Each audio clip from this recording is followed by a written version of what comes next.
If you enjoy the topics and videos you see here on Power of Thought, please consider liking and subscribing to our channel. It would really help to support us. The inexpressible depth of music, so easy to understand and yet so inexplicable, is due to the fact that it reproduces all of the emotions of our innermost being, but entirely without reality and remote from its pain. Music expresses only the quintessence of life and its events, never these themselves. One man was captivated by the work of Arthur Schopenhauer more than anyone else: Friedrich Nietzsche. Their affinity for music and the arts was not purely admiration. They believed that the arts shared a far deeper, more philosophical connection to the meaning of life. Nietzsche took this affinity one step further when he wrote his first major work, The Birth of Tragedy, out of the spirit of music. He looked back at the earliest days of ancient Greece, the mystical time of Homer and his stories, and the beginnings of the Greek tragedy. The age of Aeschylus and Sophocles, of art and amphitheaters. These great tragic plays came from what the Greeks would call the spirit of Dionysus, the god of festivity, madness, and passion. They may have lived thousands of years ago, but the ancient Greeks dealt with many of the same existential questions that we grapple with today. Why are we here? What is the meaning of life? But what sets them apart is how they dealt with it. Instead of sugarcoating, distracting, or suppressing the realities of life, they took the harsh truths head-on with a great affirmation of life. A yes to life despite all its hardships and lack of answers. But how did they do this? How did they traverse the pessimistic, almost nihilistic time they lived in to come out with such an enlightened attitude? They did it through the means of the tragedy.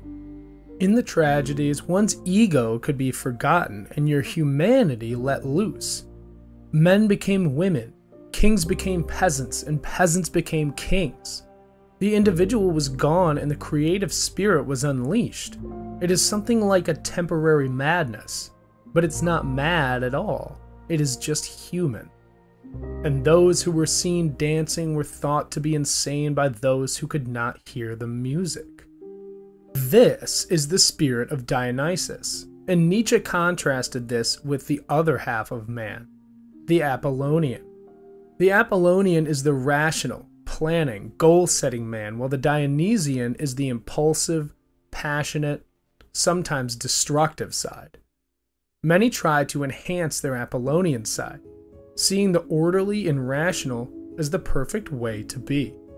But as Carl Jung once said, good does not become better by being exaggerated, but worse, and a small evil becomes a big one through being disregarded and repressed. Nietzsche argued that the modern person suppresses their Dionysian half, shaming impulsive behaviors and valuing discipline and predictability above all else. But our inner Dionysus can never be eliminated, and when we try to push it down, it ends up coming out in emotional outbursts that seem to us like they came out of nowhere. They are buried alive and will come forth later in uglier ways. Letting our Dionysian side express itself is necessary for a well-rounded person. And this is true for a culture as well, argued Nietzsche. When we engage in the arts, we are able to, for a time, forget about our baggage, forget about the past and be transplanted to a place where we simply experience existence and don't overthink it. Think about when you watched your favorite movie for the first time or heard your favorite song. You weren't hoping the movie would end or for the song to be over. You took part and experienced each and every moment in its present sense, changing and moving with it as it grew and unfolded. But don't just take Nietzsche's word for it. Famous philosopher Alan Watts once said, "We are living in an eternal now." And when we listen to music, we are not listening to the past, we're not listening to the future, we're listening to an expanded present. And this is just it. Life is not a journey. It's not even a story. Other people's lives may be stories to us, but your own life can never be. Your own life is a song, always changing, always unfolding. When we try to live a story, we are out of sync. We get anxious about the future of the story. We dwell on the previous chapters, and we are itching to turn the page just to make progress. We want to finish the book so that we know the story was good, all along missing the whole point sitting right in front of us.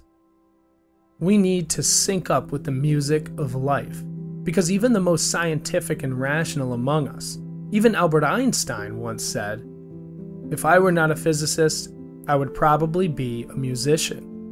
I often think in music. I live my dreams in music. I see my life in terms of music."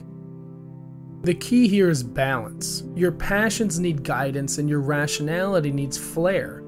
You are the Apollonian and the Dionysian. So don't think of life as a list of tasks, goals, and accomplishments.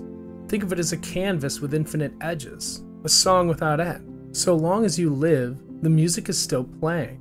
Take part in the orchestra of existence, the song of your life and of all life.